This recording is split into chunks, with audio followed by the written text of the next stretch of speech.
বাংলাদেশ নিয়ে আমাদের পার্শ্ববর্তী দেশটা খুব ষড়যন্ত্র করতেছে। ওরা জয়লা পুরা বোম্বাই মরিচ খাইলে যেরকম জিব্বা জ্বলে, ওদের ওরম জ্বলতেছে। ঠিক না বে ঠিক? ভেতরে ভেতরে 136 বার ষড়যন্ত্র করেছে, আল্লাহ ব্যর্থ করে দিয়েছে। আমি বলতেছি দেখো বেশি বাড়াইও না, আল্লাহ চীনেরে লাগাই দিবে তোমার বিরুদ্ধে, পাকিস্তানিরে লাগিয়ে দেবে। আজকে এখানে আস্তে আস্তে খবর পড়ছে যে লাগছে, লাগাইছে আজকে, বুঝছেন? বাংলাদেশ আল্লাহর প্রিয় দেশ, বিশ্বের অন্যতম আল্লাহর প্রিয় দেশ। প্রিয় দেশ না হলে কদরের রাত্রে 1947 14 আগস্ট লাইলাতুল কদরে এই মানচিত্রটা, বাংলাদেশ যে মানচিত্রের উপরে এখন আছে, তখন পাকিস্তান নামে হয়েছিল, এখন বাংলাদেশ। এই মানচিত্রটা মুসলিম জাতির ইসলাম পালনের জন্য, একমাত্র মুসলিম জাতি যাতে ইসলাম পালন করতে পারে, নাহলে কোনো কারণ ছিল না। হিন্দুদের সাথেই তো আমরা ছিলাম, ঠিক নয় কি? হিন্দুস্তানের হিন্দুদের সাথে তো ছিলাম, তো আলগা হলো কি কারণে? কি কারণে? কি ব্যবসায়িক কোনো কারণ, নাকি কোনো চাষাবাদের অন্য কোনো কারণ? একমাত্র ইসলামের কারণে। এই মানচিত্রটা আমরা আলাদা করে পেয়েছি শুধু ইসলাম পালনের জন্য, শুধু কোরআনের শাসন কায়েম করার জন্য। This is our constitution. Mohammad Ali Jinnah এটা বলে এই পাকিস্তান মানচিত্র তৈরি করেছিল। এবং এই মানচিত্রের জন্ম হয়েছিল রাত্রে, সেই রাতটা ছিল 14 আগস্ট 1947 মোতাবেক 27 রমজান, কদরের রাত। আল্লাহু আকবার, কদরের রাত। ইন্না আনজালনাহু ফি লাইলাতিন মুবারাকা, আমি একে নাজিল করেছি এক বিপুল বরকতপূর্ণ রাতে। আল্লাহ কোরআনের ব্যাপারে এই কথা বলেছেন, বাংলাদেশের মানচিত্রের ব্যাপারেও এটা আলহামদুলিল্লাহ আল্লাহর বয়ানের আওতায় এটাও আসে। এক বরকতময় রাতে এই বাংলাদেশের জন্ম হয়েছে, এই মানচিত্রের জন্ম হয়েছে। এই জন্য পৃথিবীর কোন দেশে, কোন মুসলমান দেশে একটা মাহফিলে লক্ষ লক্ষ লোক হয়, এটা কেউ কল্পনাও করতে পারে না। যাদের দিলটা আলেমদের সাথে গাঁথা, তারা জান্নাতে যাবে, তারা রহমত প্রাপ্ত। যাদের দিল এইসব তাফসীর মাহফিল, ওয়াজ মাহফিলের বক্তাদের সাথে গাঁথা, আমরা জানি। একটু আগে একজন বলল, হুজুর চুয়াডাঙ্গা থেকে আসছি আপনার মাহফিল শোনার জন্য। কিভাবে গাঁথা মনটা? এটা কি আমাদের ভালোবাসা না কোরআনের? কোরআনের, এটা আল্লাহর। নবীজি বলছেন না, দুনিয়া মালউনাতুন মালউনুন মা ফিহা, দুনিয়া হলো অভিশপ্ত, দুনিয়ার সবকিছু অভিশপ্ত 4টা জিনিস ছাড়া। ইল্লা যিকরাল্লাহি ওয়া মা ওয়ালা, আল্লাহর জিকির, কোনো অভিশাপ নাই। যত জিকির করবেন তত রহমত। সুবহানাল্লাহ ওয়ালহামদুলিল্লাহ ওয়া লা ইলাহা ইল্লাল্লাহ আল্লাহু আকবার, আল্লাহু আকবার। আমাকে একজন একটু আগে জিজ্ঞাসা করলো, হুজুর আপনি যে একলা একলা সারা বাংলাদেশ ঘুরেন, আপনি এত বড় ঝুঁকিপূর্ণ একটা মানুষ, রিস্কের মানুষ। আমি বললাম, আমি বিশাল ফটোকল নিয়ে চলি, ওদেরকে কেউ দেখে না। এটা আসমানের ফটোকল, আকাশের ফটোকল নিয়ে ওলামারা যারা মাহফিল করে, এদের আকাশের একটা ফটোকল থাকে। অনেকে আইডিয়া করে, অনেকে আইডিয়া করে না। আমি আইডিয়া করি, আমি দেখি আকাশের ফটোকল। ক্ষেপণাস্ত্র মারতে মারতে আসি, রোড ক্লিয়ার, কোনখানে সমস্যা হইতেছে এটা মেসেজ পাই, এবং আকাশ থেকে সেটাকে ধ্বংস করে দেওয়া হয়। মনে করেছেন কি এত বড় বড় অ্যাটম বোমের সব বড় বড় একটা কথা বলি কি এমনি? পিছনে আছে না শক্তি, আছে না? একটা ইমানদার যদি আল্লাহর পছন্দনীয় হয়, আর সে যদি 100 কোটি বেঈমানের বিরুদ্ধে লড়াইতে ঝাঁপিয়ে পড়ে, সে জয়ী হবে, সে জয়ী হবে। ফাকাতিল ফি সাবিলিল্লাহি লা তুকাল্লাফু ইল্লা নাফসাক। ও মুহাম্মদ, যুদ্ধ করো আল্লাহর পথে। লা তুকাল্লাফু ইল্লা নাফসাক, শুধু তোমারে আমি আদেশ দিচ্ছি, সাথে কারো লাগবে না। কেউ যদি না আসে কারো দরকার নাই, একলা তুমি লড়ো, আমি আছি তোমার লগে। কে আসে দেখি। আল্লাহু আকবার। এক সর্বশক্তিমান শাহানশাহ রাজাধিরাজ, যে এক নির্দেশ জারি করলে সাহারা মরুভূমি মহাসাগরে পরিণত হবে, এক আদেশ জারি করলে আটলান্টিক মহাসাগর মরুভূমিতে পরিণত হবে, এক নির্দেশ জারি করলে আগুন গুলে গুলজার পরিণত হয় কিনা? এক নির্দেশ জারি করলে লোহিত সাগরের বুকে 12টা বিশ্ব রোড এক লাঠির ঘায়ে তৈরি হয়। সেই আল্লাহ আছেন না? কিচ্ছা এগুলি আল্লাহ কেন শুনাইছেন? যে তুই আমার ডাক, আমি কিয়ামত পর্যন্ত এরকম ঘটাইতে থাকবো।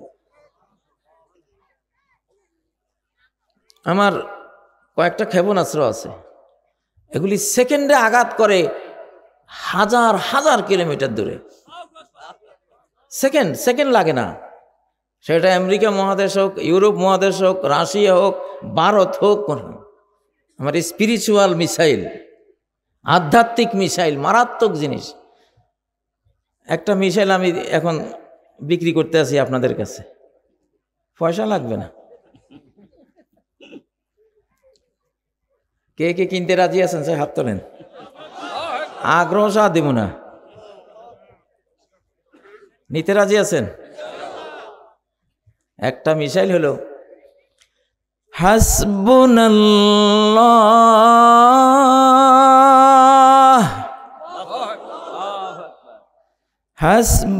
হাসবুনাল্লাহু ওয়া নি'মাল ওয়াকিল। আল্লাহু আকবার। হযরত ইব্রাহিম, জিবরাইল যখন জিজ্ঞাসা করে, জি ভাই ইব্রাহিম, আপনার কোনো সাহায্য লাগলে আমারে বলেন। না, তোমার কাছে কি কইতাম। জিবরাইলের 600 পাখা, এক পাখা দিয়ে লূত আলাইহিস সালামের গোটা রাষ্ট্র আকাশে তুলে উল্টায় ফেলাই দিয়েছে। সেই জিবরাইলকে হযরত ইব্রাহিম কয়, আপনার কাছে আমার কোনো কাজ নেই। আমার হাসবুনাল্লাহর ক্ষমতা যে কত বড় আমি জানি। তো উনি এটাই বলছে, হাসবুনাল্লাহু ওয়া নি'মাল ওয়াকিল। সাথে সাথে আকাশের কমান্ডে সেকেন্ডে নমরুদের আগুন কি হয়ে গেল? বারদাও ওয়া সালামান আলা ইব্রাহিম, শান্তিময় হয়ে গেল, সালাম হয়ে গেল। ঠিক নয় কি? তো একটা ক্ষেপণাস্ত্র, এটা মনে রাখবেন, হাসবুনাল্লাহু ওয়া নি'মাল ওয়াকিল। বিশাল ক্ষেপণাস্ত্র, পৃথিবীর কারো কাছে এই প্রযুক্তি নাই যে এটার মোকাবেলা করবে। দাজ্জালের ক্ষমতা হবে মিরাকল, অলৌকিক। এই জন্য অলৌকিক ভার্সেস অলৌকিক। অলৌকিক দাজ্জাল, বর্তমান অনেক অস্ত্র আছে অলৌকিক অস্ত্রের মতো, ওগুলির মোকাবেলার জন্য আল্লাহ এটা রাখছেন, দিয়ে অলৌকিককে ঠেকাও। আমাদের একটা আধ্যাত্মিক গ্রুপ আছে, আমরা জানি কিভাবে ঠেকানো হয়, কিভাবে ঠেকানো। সুনামি ঠেকিয়ে দেওয়া যায় এসব একটা কালেমা দিয়ে। কারণ মহাবিশ্ব তৈরি হয়েছে কোন কালেমা দিয়া? পৃথিবীতে কালেমার মতো ক্ষমতা কোনো কিছু নাই। এই মহাবিশ্ব জন্ম হয়েছে কি দিয়া? কুন ফায়াকুন, সাথে সাথে হয়ে গেল। ও ভাইয়েরা, এই ক্ষেপণাস্ত্রটা দিলাম আজকে আপনাকে। কি সেটা? হাসবুনাল্লাহু ওয়া নি'মাল ওয়াকিল। খন্দক যুদ্ধে নবীজিকে ঘেরাও দিয়েছে বিশাল কাফের বাহিনী, শুধু হাসবুনাল্লাহু ওয়া নি'মাল ওয়াকিল বলেছেন। এক পর্যায়ে এসে আকাশ, একটা ঝড় তুফান এসে আকাশের ফেরেশতা বাহিনী এসে ওনার হাসবুনাল্লাহ এমনভাবে বাস্তবায়ন করলেন, হাজার হাজার বাহিনী পরাস্ত হয়ে পলায়ন করতে বাধ্য হলো। নবী সাল্লাল্লাহু আলাইহি সাল্লাম খন্দক যুদ্ধের মতো সেই যুগের যুদ্ধ থেকে বেঁচে গেলেন। হাসবুনাল্লাহু ওয়া নি'মাল ওয়াকিল আমি ব্যবহার করি। এই ক্ষেপণাস্ত্রটা আমার 24 ঘন্টা আমার ব্রেনে থাকে, ঘুমের মধ্যে অনেক সময় চালাই। ভয় পাবেন না, এখন মসজিদের যুগ শুরু হচ্ছে। মসজিদ চালাবে গোটা পৃথিবী। এখন মসজিদের যুগ, এখন পার্লামেন্ট মসজিদে হবে। यही मस्जिद यही काबा यही गुलजार जन्नत है, चले आओ मुसलमानों यही तख्ते मोहम्मद है। এইটাই মসজিদ, এটাই কাবা, এটাই জান্নাতের বাগান। মুসলমানরা মসজিদমুখী হও, এই মসজিদেই তখতে মোহাম্মদ, মুহাম্মদ সাল্লাল্লাহু আলাইহি সাল্লাম এই মসজিদের মিম্বরে বসেই তিনি অর্ধ পৃথিবীর যেই সাম্রাজ্য দিয়ে গেছেন এইটার শাসনের সূচনা করেছিলেন। আবু বকর সেই মসজিদের মিম্বরে বসেই অর্ধ পৃথিবী শাসন করেছিলেন। ওমর ওই মসজিদে বসেই অর্ধ পৃথিবী শাসন করেছিলেন। ওসমান ওই মসজিদে বসেই অর্ধ পৃথিবী শাসন করেছেন। এখন আবার খেলাফত আলা মিনহাজিন নবুয়া, নবুয়তের স্টাইলের খেলাফত আসতেছে। নবুয়তের স্টাইলের খেলাফতগুলি মসজিদ থেকে হয়। কোত্থেকে হয়? ইলাল মসজিদিল আকসা, সূরা ইসরার প্রথম আয়াত না?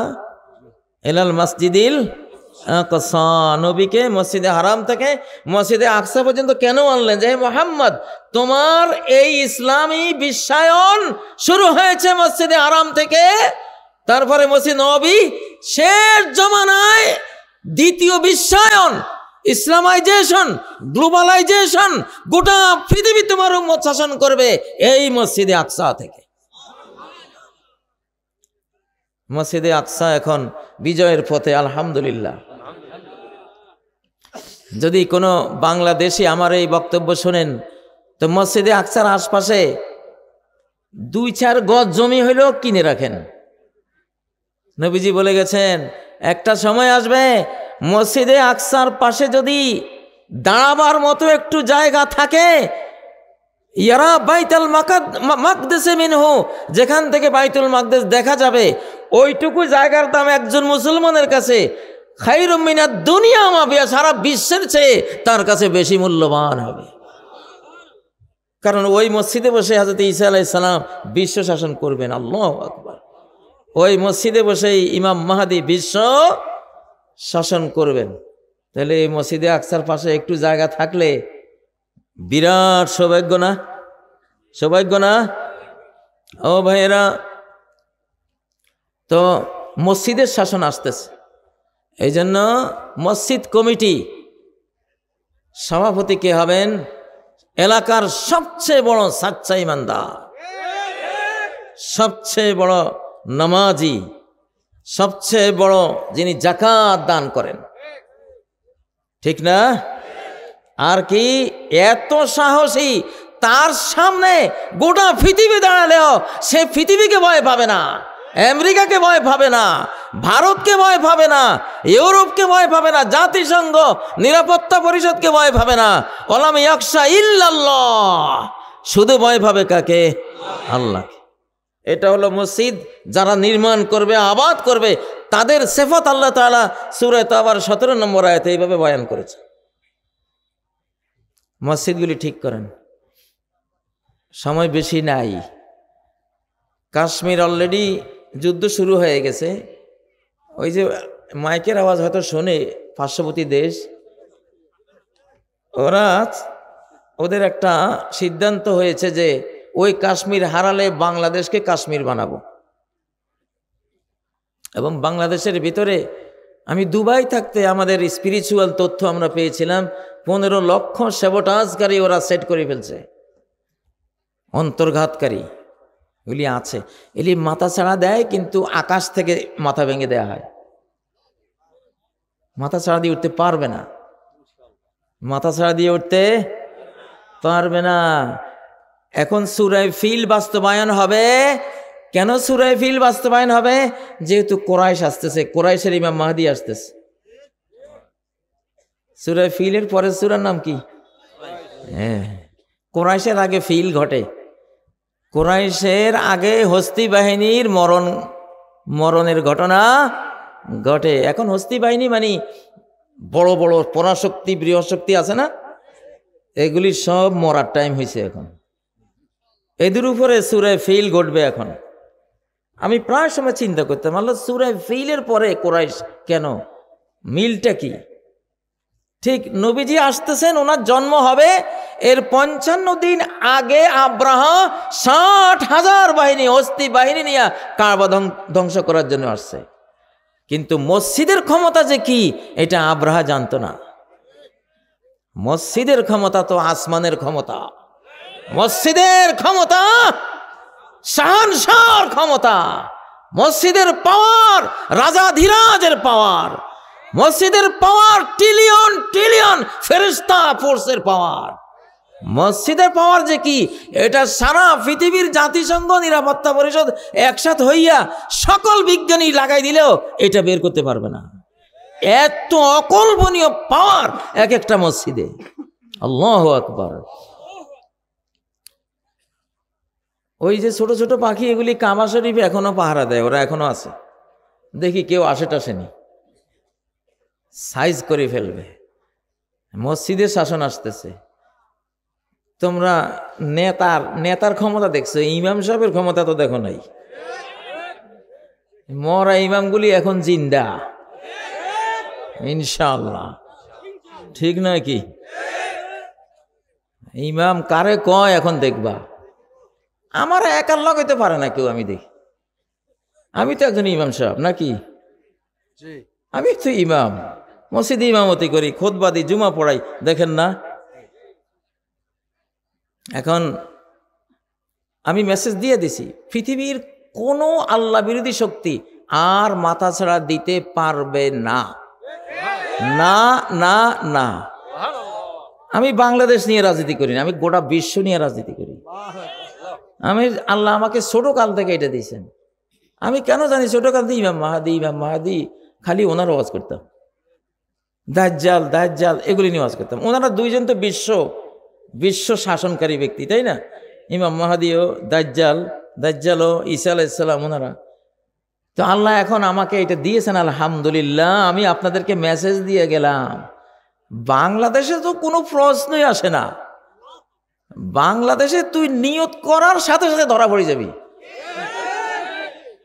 তোর ওইদিকে যাওন লাগতো না, তোর নিয়ত করছ ওইখানে ধরা। দলিল আছে না নাই? وَمَن يُرِدْ فِيهِ بِإِلْحَادٍ,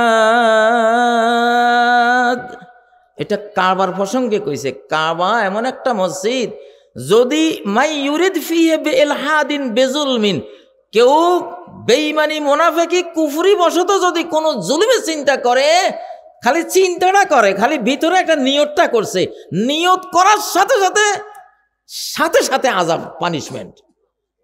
আল্লাহু আকবার। বিইলহাদিন বিজুলমিন নুযিকুহু মিন আযাবিন আলীম। তুই আমার ওই পর্যন্ত যাওয়া লাগতো না, এর আগে ধরে ফেলাম তোরে আমি। এখন বাংলাদেশের অবস্থা হয়েছে এই, আমার মাইকের আওয়াজ ভাই বাংলাদেশ সীমানার বাইরে যদ্দ যায়, মনোযোগ দিয়ে শোনো। কাজী ইব্রাহিম হলো, এখানে আলিম ওলামা দুই টাইপের আছে, একটা হলো মুসা টাইপ, আর একটা হলো খিজির টাইপ। মুসা আলাইহিস সালাম এত বড় নবী, খিজির আলাইহিস সালাম কি বলতেছে একটাও বুঝে নাই, কি করতেছে একটাও বুঝে নাই। আমি খিজির টাইপ মানুষ, এই জন্য আপনাদের হয়তো অনেকে বুঝবেন না। আমি এখন পুরা খিজির টাইপ একটা মানুষ। হয়তো বলবেন হুজুর গৌরব করেন, মোটেও না, এলা আমার রবের জিনিস, মাহবুদের জিনিস। বান্দার গোলামের আছেটা কি? গোলামের গুণ একটাই, কি গুণ? নাই গুণ, এর কিছুই নেই। ফকিন্নির ফোলা, আমি এক ফকিন্নির, তার মা ফকিন্নি, বাবা আরেক ফকির, আমি আরেক ফকিরের ফোলা, নিজে আরেক ফকির নাকি? নিজে ফকির, মা ফকিন্নি, বাবা ফকির, সব ফকিন্নির ভূত। আমাকে আছে কিছু? সব কার? সব আল্লাহর। সব কার? লিল্লাহি মা ফিস সামাওয়াতি ওয়া মা ফিল আরদ। আল্লাহর জন্যই একমাত্র এই মহাকাশ সময়ে যা আছে, এই পৃথিবীতে যা আছে সব কার? আল্লাহ। অতএব আমি যা বলি এটা আমার কিছুই নেই, কার? আমি খিজির টাইপের ওয়াজ করি, কারণ এই যুগটা খিজির টাইপের যুগ। এটা নৌকা ভাঙ্গে দিবে কোনো কারণ নেই। বাহ্যিক মুসা আলাইহিস সালাম বলতেছে, আরে এটা কি করলেন? পরে বুঝাইছে, মিয়া এটা না ভাঙলে তো নিত গা, এটা নিয়ে যাইতো, ভাঙ্গিয়া বাঁচাই দিছি। পোলা মারি ফেলেছে একটা নিষ্পাপ শিশু। আরে আপনি এত বড় একজন আলেম, কি করলেন এটা? মুসা আলাইহিস সালাম ধরে বইছে। খিজির আলাইহিস সালাম পরে কয় যে এটা বড় হইলে বেঈমান কাফের হইতো, এর মা বাবা ইমানদার, তাদেরকেও সে কাফের বানাই ফেলতো, এই জন্য বাঁচাই দিলাম, ওরও বাঁচাই দিলাম, মা বাবাকেও বাঁচাই দিলাম। সেরে মেরে দিছি, সে নিষ্পাপ, তার কোনো গুনাহ নেই, সে জান্নাতে চলে গেছে। সুবহানাল্লাহ। তো আল্লাহ তাআলা দেখতেছেন এখন আমাদের এই যে গৃহস্থ যখন দেখে আলুর বস্তার মধ্যে কিছু আলু পচা আছেন, এগুলি ফেলাই না দিলে বাকি আলুগুলি কি পচে যাবে। আমি দেখতেছি বাংলাদেশ একটা বস্তা, আলুর বস্তা, গোটা দেশটা কি একটা আলুর বস্তা। এই বস্তার ভিতরে 20 কোটি থেকে 30 কোটি আলু আছে ধরেন। এখন কিছু আলু এমন পচা পড়ছে, এগুলি আউট না করলে বাকিগুলি পচে যাবে। এখন পচা আলু কিছু আউট হয়েছে, কিছু গৃহস্থ তো আল্লাহ, মালিককে কুলিল্লাহুম্মা মালিকাল মুলক, বলো হে আল্লাহ এই সাম্রাজ্যের মালিককে। পচা আলুর লক্ষণ কি? না আমি একটা আপনাদের শিখাই দিই। পচা আলু যেগুলি আল্লাহ আউট করে দেবে এই যুগে, যদি দেশ থেকে আউট করলে সে ঠিক হয়ে যায় তো গেল, যদি দেশ থেকে আউট করলেও ঠিক না হয়, দুনিয়া থেকে আউট করে দেবে আল্লাহ। সেই পচা আলুর লক্ষণ হলো, সে বলবে হাজার লাখো খুন খারাপি জুলুম অত্যাচার পাপাচার করি, কইব আমার কি দোষ, আমি কি দোষ করলাম? এইটা এমন পচা পড়ছে রে ভাই। আরে তুই এত খুন করলি, এত জুলুম করলি, এত আলিম ওলামা মারলি, মতিউর রহমান নিজামী রহমতুল্লাহের মতো মানুষ, ফেরেশতার মতো একটা মানুষ, আল্লাহর দ্বীনের কত বড় সেবা সালাত, কি মিথ্যা মামলা দিয়া তুই খুন করলি, শহীদ করলি। সাইদি সাহেবের মতো ভুবন কাঁপানো একজন কোরআনের পাখি, আল কোরআনের কণ্ঠস্বর, কিভাবে খুন করলি?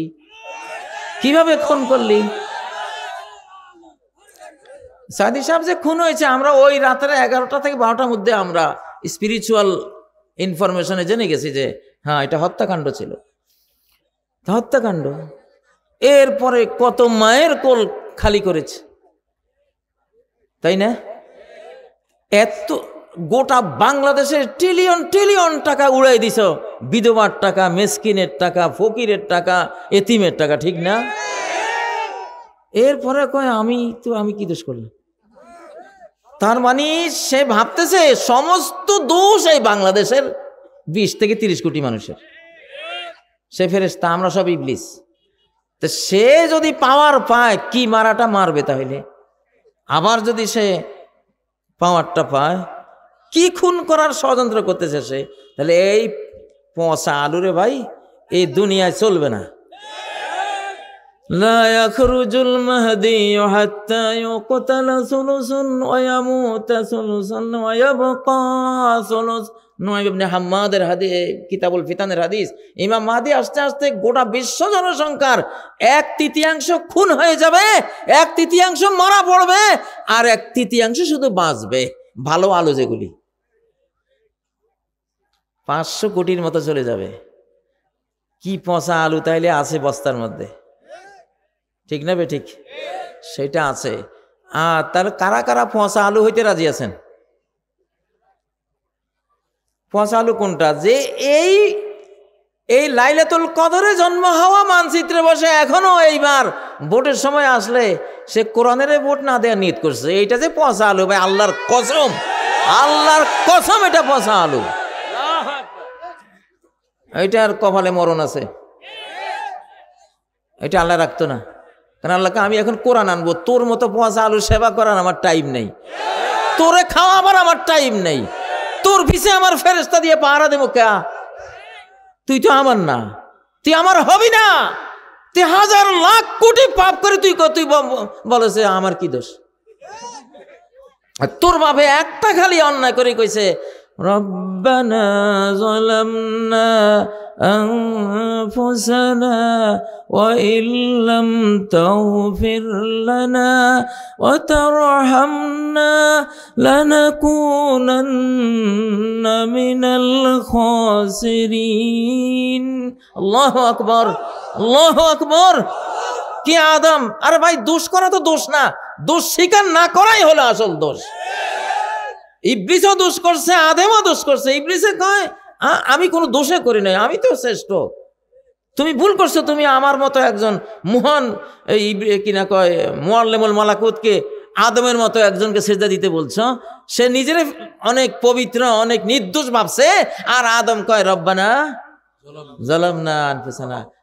আল্লাহ কয় এটাই তো চাইছি রে আদম, তুই ইবাদত বন্দি করে আমারে কি খুশি করবি? তুই যে জালাম না কবি, চোখের পানি ফেলবি, আমি ওইটার জন্য বানাইছি তোরে। আমার ইবাদতের জন্য ফেরেশতার অভাব আছে? আমার সেজদা রুকুর জন্য ফেরেশতার অভাব আছে? কোনো আকাশ মহাকাশের 4 আঙ্গুল জায়গা খালি নেই যেখানে কোনো ফেরেশতা হয় রুকুতে আছে, আজীবন রুকু, হাজার কোটি বছর থেকে রুকুতে আছে।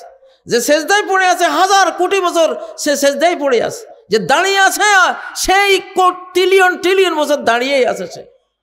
তা আমার কি ইবাদতকারীর অভাব আছে?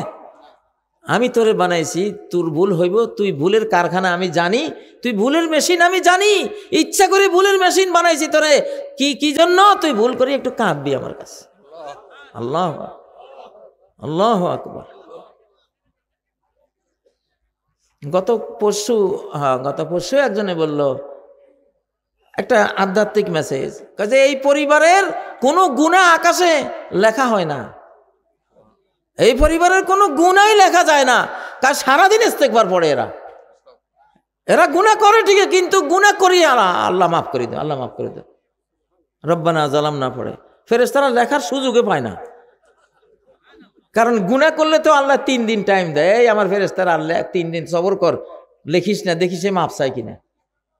এমন চালাক, এমন জ্ঞানী পরিবার, সারাদিন মাপ চায়, অথচ অনেক গুনাহ করে কিন্তু সারাদিন মাপ চায়। ফেরেশতারা একটাও লেখার সুযোগ পায় না। আল্লাহু আকবার। এগুলি হলো জ্ঞানী। ভাই গুনাহ তো হবে, আমি গুনার মেশিন। এক নামাজে দাঁড়াইলে কত গুনাহ হয়, কতবার মন বাজারে যায়, কতবার মন শ্বশুর বাড়ির যায়, কতবার মন মোবাইলের আকর্ষণীয় কোনো চিত্রের দিকে যায় না? তো এক নামাজেই তো কত পাপ করি, যেই কারণে সালাম ফিরাইলে আস্তাগফিরুল্লাহ আস্তাগফিরুল্লাহ আস্তাগফিরুল্লাহ, মনে হয় যেন একটা গুনাহ থেকে বাইর হইছি, ঠিক না? তোমার কাজ কি? আল্লাহ চায়, আল্লাহর কাছে ইবাদতকারীর আস্ফালনের চেয়ে, লাফালাফির চেয়ে গুনাহগারের কান্নাকাটি অনেক বেশি প্রিয়। তো বাংলাদেশে আমি কিছু না, এদের সংখ্যা যে কত, এত অপরাধের পরে বলতেছে আমাকে কি অপরাধ? এই পচা আলু আউট অফ বস্তা ইনশাআল্লাহ। মনে করেন না এটা আগের যুগ না, এটা 2024 মুজাদ্দেদি সাল। 1924-এ কোরআন চলে গেছে পার্লামেন্ট থেকে তুরস্কে। 2024 100 বছরে রিনিউ হয় ইসলাম, 100 বছর ইসলাম নবায়ন হয়। সে 100 বছর পূর্তি হয়েছে, বাংলাদেশ দিয়ে শুরু হয়েছে। আলহামদুলিল্লাহ, খুব ভালো লাগছে সেদিন যে এই কমিটি তারা সংবিধান নিয়ে কাজ করতেছে, ওরা বলছে ইসলামী আইনের বিরুদ্ধে কোনো আইন রাখা যাবে না। অনেকেই মত দিয়েছেন, আমরা সমর্থন করি। আলহামদুলিল্লাহ, এইবার ইনশাল্লাহ কোরআন আমরা আনবই। যেটা আসবি কোরআনের সামনে বিরোধী হইয়া কিলে ছোটে তোরে বস্তার বাইরে ফেলাই দেবো ইনশাআল্লাহ। কিলে ছোটে, কিল 2 রকম, একটা ফিজিক্যাল, একটা স্পিরিচুয়াল। আমারটা স্পিরিচুয়াল, আমারটা আধ্যাত্মিক কিল, আমারটা ভয়ঙ্কর কিল। সেই কিলের ছোটে তুই বুঝবি না যে কি হইল, কোনোভাবে সফল হই না কেন। আধ্যাত্মিক বহু লোক আছে। 360 আউলিয়া কেবল শাহজালালের আমলে না, এখনো আছে। জেলখানায় একটা কবিতা বানাইছিলাম, ওরে ও রাজা কর হিন্দি দালাল, দৌড়ে পালা জাইঙ্গা সামাল, ওই খেপেছে 360 আউলিয়া দল, নতুন শাহজালাল সাথে জুল জালাল, আল্লাহ জুল জালাল। শুধু গান না, একবারে সত্য বাস্তবে এরকম এখন বাংলাদেশটা। কেউ মাথা ছাড়া দিয়ে উঠতে পারবে না।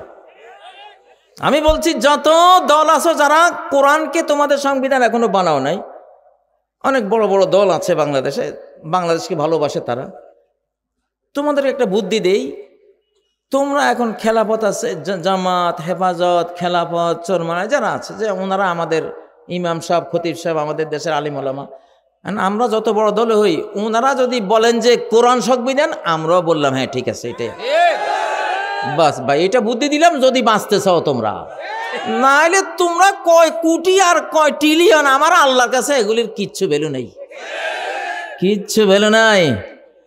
লা তাকুমুস সাআ হাত্তা লা ইউকালা ফিল আরদি লা ইলাহা ইল্লাল্লাহ, জমিনে লা ইলাহা ইল্লাল্লাহ বলে একটা লোক থাকলে এই 7 আকাশ চলবে, চন্দ্র সূর্য উঠবে, দিন আসবে, রাত আসবে, পৃথিবী চলবে একটা লোকের জন্য, একটা লোকের জন্য। আল্লাহর কাছে একটা লোক মহাবিশ্ব টিকায় রাখার জন্য যথেষ্ট, যেই লোকটার বুকে কি আছে, লা ইলাহা। বুদ্ধিটা কি খারাপ দিলাম? বুদ্ধি তো খারাপ দেই নাই। যে তোমরা যত দল আছো, বড় বড় পার্টি আছো, তোমরা ইমাম মানো ইসলামী দলগুলিরে, ইমাম তো মানোই। জুমা কার পিছে পড়ো? পাঞ্জে গানা কার পিছে পড়ো? জানাজা আমরা তো দেখি জেলখানায় আমার সাথে এই যে বড় বড় নেতারা ছিল, মির্জা ফখরুল, মির্জা আব্বাস, শিমুল বিশ্বাস, তারপরে অ্যানি চৌধুরী, তারপরে সালাম তালুকদার, বড় বড় বড়, সেখানে দেখছি সবাই হুজুর আর কয়দিন, হুজুর আর, আপনি তো অনেক গবেষণা করেন, হুজুর আর কয়দিন থাকুন লাগবে জেলে, আমরা কি আসবো না? আমাদের কি কোনো ক্ষমতা আসতো না? আমরা কি দেশ পাবো না? তো আমি 4টা কথা শিখেছি ওদেরকে। ওই যে শিমুল বিশ্বাসে জিজ্ঞাসা করেন Annie Chowdhury, time short, signal down, line clear, train on line. সত্যি মুখস্থ করো, মুখস্থ করাইছি মুক্ত শিশুদের মতো। Time short, signal down, line clear, train on line. খুব খুশি, যাক আলহামদুলিল্লাহ হুজুর পাইছি। বছর যায় নাই, বছর যাওয়ার আগে আল্লাহ রহমতে ট্রেন অন লাইন। আমি এটা শিখে দিয়েছিলাম ওদের। তো তোমরা আমাদের ভাই, আমরা চাই প্রেসিডেন্ট জিয়ার যে আদর্শটা, দেশ প্রেম, ভালোবাসা, জিয়া থাকলে আমি বলতাম, জিয়া সাহেব এখন কোরআনের যুগ আসে গেছে, আপনি আপনার দলের সবাইকে বলি দেন যে ঠিক আছে হুজুররা যেটা কয় আমরা আছি। এক কথায় মিয়া কপাল খুলে 7 আসমানে উঠে যাইবে মিয়া। আর যদি জালিমের দিকে মনটা যায় বাইরে, আয়াত তো শুরুতে কইয়া দিছি, ওয়ালা তারকানু ইলাল্লাযিনা যালামু, কেমন আয়াতটার নম্বর কে? সূরা হুদ 113, সূরা হুদ 113। আর ওই যে সূরা হাসরের 2 নম্বর আয়াতটা পড়ছিলাম শুরুতে, লম্বা আয়াত, যে কিভাবে বাহির করছি আমি, আল্লাহ বলতেছেন ওরা নিজ হাতে নিজেদের সব অর্জন ধূলিসাৎ করে, মুমিনদের হাতে, নিজেদের হাতে ওরা এমনভাবে ধ্বংস করে বেরিয়েছে। তোমরা ইমানদাররাও কল্পনা করো নাই যে ওরা বাইরাবে, ওরাও কল্পনা করে নাই যে এত দুর্গ, এত ক্ষমতার পাওয়ার কেন্দ্র আমাদের, আমরা বাইর হব। কিন্তু আল্লাহ তো দুর্গের উপরে হামলা চালায় নাই, আল্লাহ তো তার তলোয়ারের স্তূপের উপরে হামলা চালায় নাই, হামলা চালাইছে এই জায়গায়, সেন্টারে এক ত্রাস সৃষ্টি করে দিছে, ভয়ের বোম মাইরা দিছে, সব শেষ। আমরা ছোটবেলায় দেখতাম রাত 10টা, 11টা, 12টা জঙ্গলের ভিতর দিয়ে হাঁটি যাইতেছি, হঠাৎ গা গরম হয়ে গেছে, ভয়ে গা কাটা দিয়ে আসছে, আয়াতুল কুরসি পড়তে পড়তে দৌড়, মানে সেন্টারের মধ্যে গন্ডগোল হইলে তখন হুঁশ থাকে। এই আল্লাহ হামলাটা চালায়, সানুলকি ফি কুলুবিল্লাযীনা কাফারু, যারা বেঈমান তাদের এই সেন্ট্রাল পজিশনে হার্টের উপরে আমি ভয়ের উইপন্স, ভীতিকর এক অস্ত্র ব্যবহার করি। এইটা বিকল তো গোটা শরীর বিকল, হাত বিকল। পরমাণু বোমার যে সুটকেস হাতে থাকে, বোমার কোটগুলি থাকে, ওই সুটকেস থুইয়া দৌড় দিবি তুই, ঠিক না বে ঠিক? তো ভাই, বাংলাদেশে যারাই আছেন রাজনীতি করে, ওই ৭২ সংবিধানের দিন কিন্তু নাই। মহারাজ আল কোরআন বলছে আমি আসতেছি। ইন্নাল্লাযী ফারাদা আলাইকাল কুরআন, যে আল্লাহ তোমার উপরে, তোমার উম্মতের উপরে এই কোরআন ফরজ করে দিয়েছেন, লারাদ্দুকা ইলা মাআদ, কসম করে বলছি সেই আল্লাহ তোমাকে প্লেস অফ রিটার্ন, ফিরে আসার জায়গায়, ফিরে এসে বসার মতো জায়গায়, ক্ষমতা পাওয়ার মতো জায়গায় তোমাকে আল্লাহ ফেরত আনবে। ফেরত আনছেনি? নবীজিকে ফেরত নিছেন না? যে মক্কা থেকে বহিষ্কার করছিল সেই মক্কায় গিয়া বিজয়ী হয়েছেন না, ক্ষমতা পাইছেন না? তো যেই দেশ থেকে আমি তো বের হয়েছিলাম, আল্লাহ এখন এই চেয়ারে, আমার ক্ষমতা ডক্টর ইউনূস সাহেবের চেয়ে কোনো অংশে কম না। আল্লাহ আপনাদেরকে দুইটা দিছেন, এক ইউনূস সাহেব দিছেন সারা বিশ্বের উপরে ছড়ি ঘুরায়, ফিজিক্যাল ছড়ি, আর আরেক কাজী ইব্রাহিম আছে স্পিরিচুয়াল ছড়ি ঘুরায়। এটা টের পাবেন আরো সামনে ইনশাআল্লাহ, আরো সামনে। খালি বন্ধুরা আসুক না দেশটা হামলা করার জন্য, আমি রেডি আছি। আমার সাথে আপনারা আছেন, বিশাল আধ্যাত্মিক গ্রুপ আছে, এই যে ছাত্র শিবির, জামাত। এই দেশে কে না জানে ছাত্র শিবিরের আমার বন্ধুরা, ওরা হলো অন্যরকম একটা ফাইটার গ্রুপ, তাই না? ইনশাআল্লাহ যেদিন কোনো উইপন্স, অস্ত্র আমাদের উপর কেউ প্রয়োগ করবে, চোখের ফলে ওরা হামাস, হিজবুল্লাহ পরিণত হবে ইনশাআল্লাহ। আমরা হব সবাই, ঠিক না? আর সাথে আমাদের যাদের কথা বলছি যে তোমরা বলো হুজুরে যেদিকে আমরা আছি সেই দিকে, সব দলের নাকি, আমরা কাউকে বাঁচতে চাই না, সবাই আমরা ভাই ভাই না, সবাই ভাই ভাই। তো সবাই ইনশাআল্লাহ ওই পর্যায়ে চলে যাবে, যেতে হবে, যেতে হবে, পৃথিবী ওইদিকে যাচ্ছে। তো সেজন্য ইনশাআল্লাহ প্রস্তুতি নেন যে মসজিদের পাওয়ার দেখবেন, এক একটা মসজিদের ক্ষমতা কত বড় সেটা দেখবেন ইনশাআল্লাহ। মসজিদের ইমামদের ক্ষমতা কত বড়, কারণ এই মসজিদের সাথে কার সংযোগ? তো যেই মসজিদের এত কথা বললাম, সেই মসজিদের প্রোগ্রামে বসে আছেন, একটু পকেটে হাত দিতে হবে না? হ্যাঁ, আজকে দেখা যাবে। ভালো আলু হইলে অবশ্যই পকেটে হাত যাবে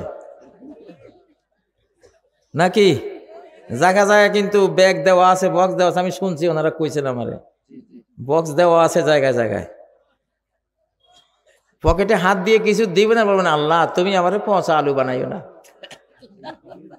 তোমার বস্তার মধ্যে আমারে রাখো। আমার যদি কোনো পছন্দ থাকে, আস্তাগফিরুল্লাহ আস্তাগফিরুল্লাহ, আল্লাহ আমি মাপ চাই, আমারে মাফ করে দাও। মহিলা প্যান্ডেল, মা বোনরা আপনারাও পচা আলু হবেন না ইনশাআল্লাহ। ভালো আলু হওয়ার জন্য যেই মসজিদ ক্ষমতায় আসতেছে, বাইতুল মুকাদ্দাস ক্ষমতায় আসবে, তার সাথে সাথে গোটা পৃথিবীর সকল মসজিদ জেগে উঠবে ইনশাআল্লাহ। সব মসজিদ পাওয়ার কেন্দ্রে পরিণত হবে। মসজিদ থেকে হাসপাতাল পরিচালিত হবে, মসজিদ থেকে ওয়েলফেয়ার, সমাজ কল্যাণের সব কাজ পরিচালিত হবে, মসজিদ থেকে সৈন্য সমাবেশ গঠন করা হবে, মসজিদ থেকে পার্লামেন্টারিয়ান নির্দেশ, আইন পাশ করে জারি করা হবে ইনশাআল্লাহ। কারা কারা রাজি আছেন মসজিদের ক্ষমতায়নে? আল্লাহর ঘর ক্ষমতায় আসুক, কারা কারা চান?